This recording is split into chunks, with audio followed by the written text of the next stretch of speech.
Hey you guys, it's your girl Marsha with Talks with Marsha, and I'm back with a new video. Go get your charger. You about to miss the show. I'll wait. Much better. And before you leave, please don't forget to like, subscribe, and hit that bell so you can get that notification.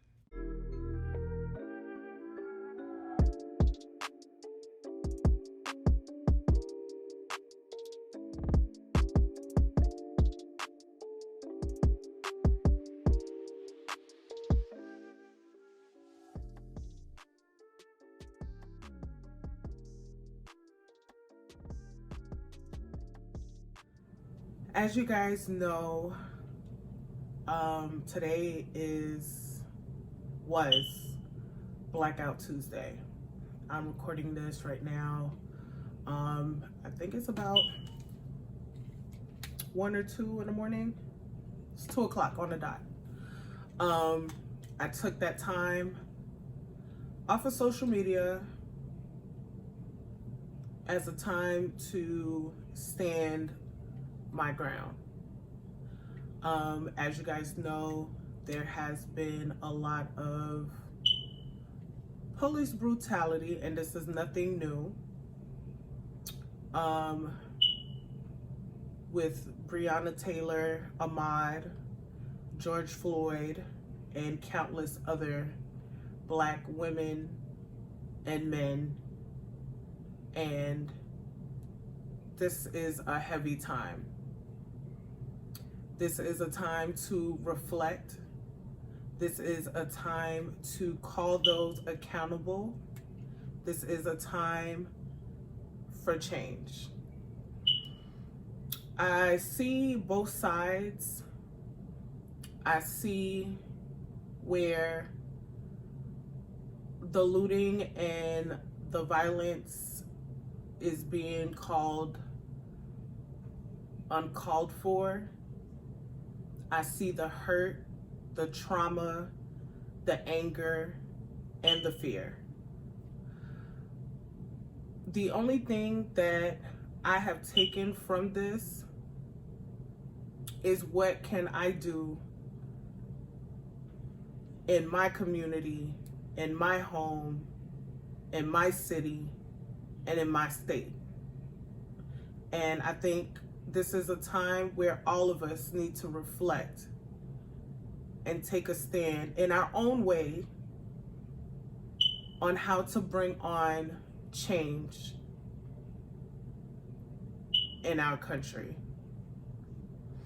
President Obama wrote an essay which I 100% agree with.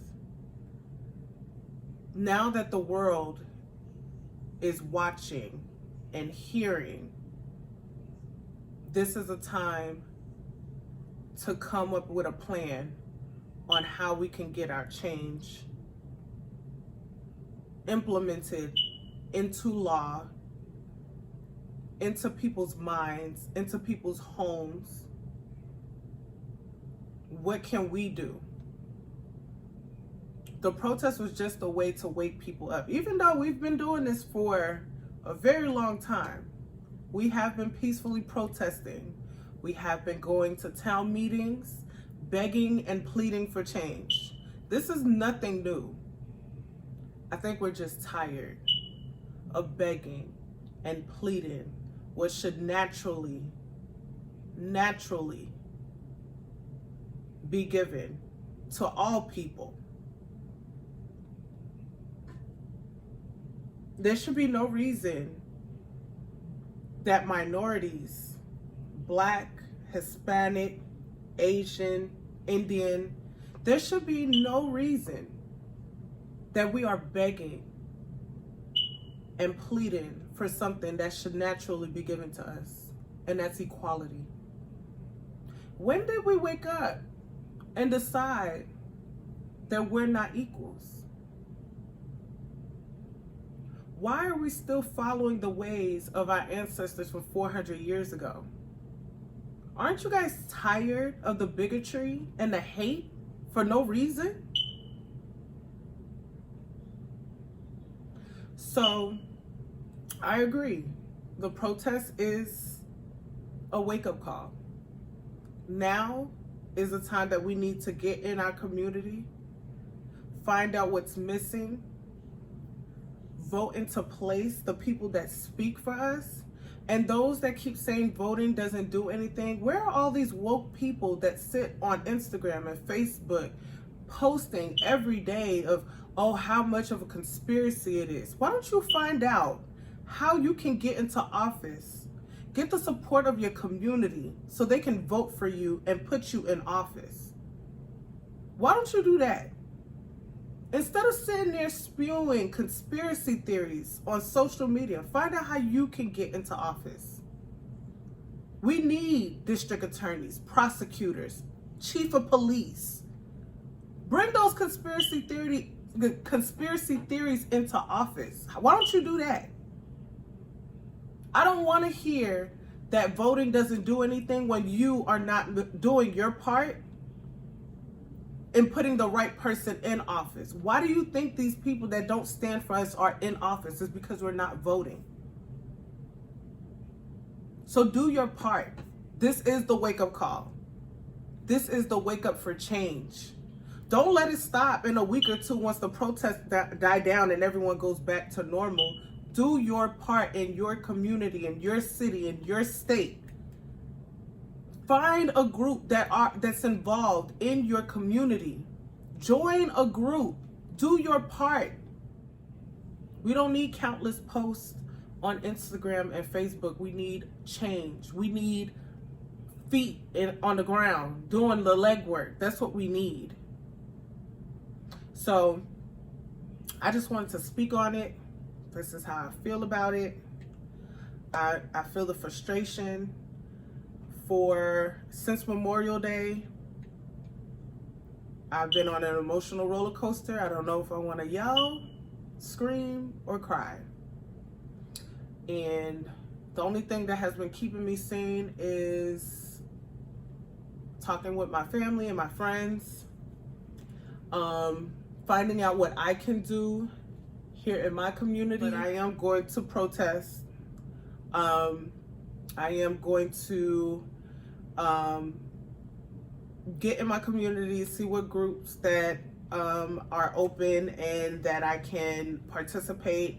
I don't care if it's feeding the homeless, giving out water bottles to protesters. I'm here for all of it. This is the time where we need to be here for each other, help one another. So I think this is the time, especially with the Blackout Tuesday, that was the time that I used to reflect on what's my next step. And I hope that is how you all experienced it. I had a conversation with my kids today about systematic racism because they didn't understand, especially my oldest son didn't understand why we were still talking about racism and slavery was over. And I had to explain to him, just because you don't have someone in your face calling you the N-word with the ER, or we're not out in the field picking cotton, doesn't mean that racism is over. I had to explain to him the different genres of racism, whether it's you're not getting the promotion because of the color of your skin, or you're at work and they're implementing rules about hair because of the color of your skin. Whereas you are pulled over by the police because of the color of your skin or the type of car you have, and they feel like you shouldn't have that type of car. There's different genres of racism, and people need to understand that. It's not the fact that we don't want to let it go. It's when the oppressing side won't let it go. Because if we let it go and we're silenced, what about the oppressor? Are they letting it go? Or we're just going to turn a blind eye and let the oppressor continue what they're doing? So I had a conversation with my kids. I don't teach hate.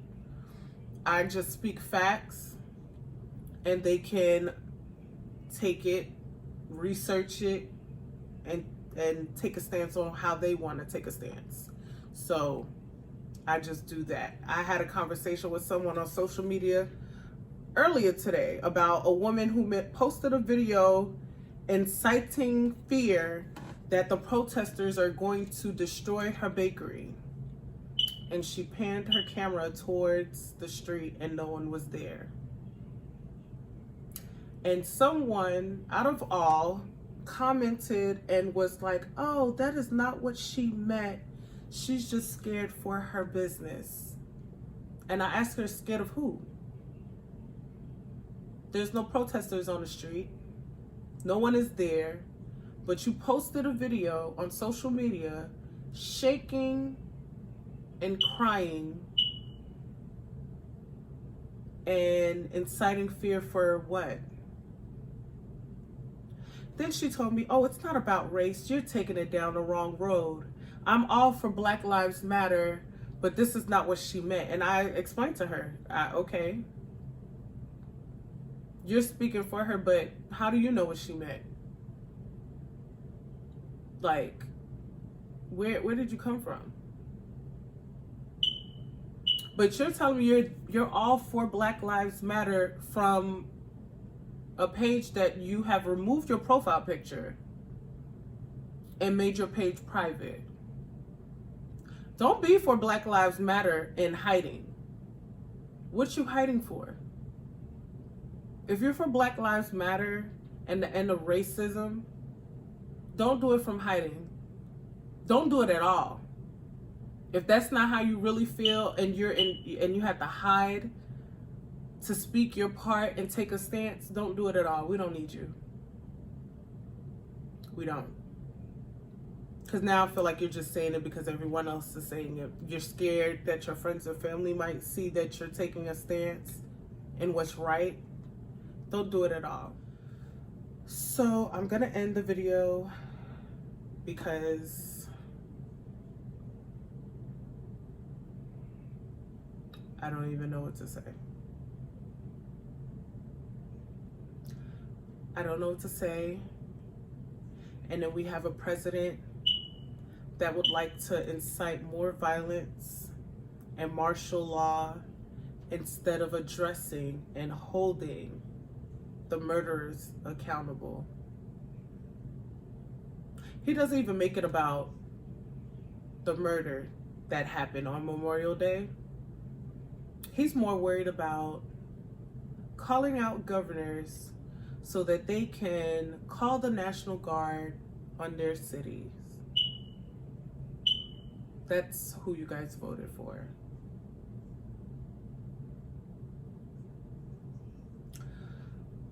But I'm gonna end this video. I hope you guys have a good night. I hope that you find it in your hearts on how you will contribute to the change that is soon to come.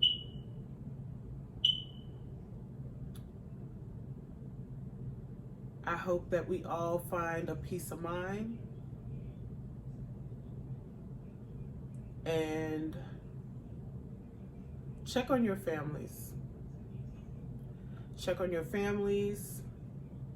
Make sure that they're all right, because I know this is a heavy conversation. And if you have friends or families that just don't get it, protect your sanity and just cut them off. Just cut them off.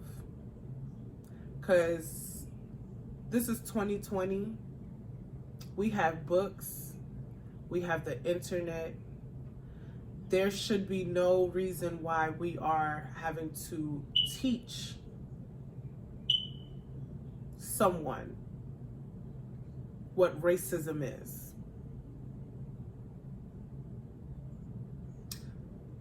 And I'm not going to teach anyone besides my children what racism is. So I'm going to end the video here. I'm going to leave you guys with this. Research your city, your state, and see who is in office. If you need to write letters because you're unhappy with how the legislature is, the direction that your city is going in, write letters.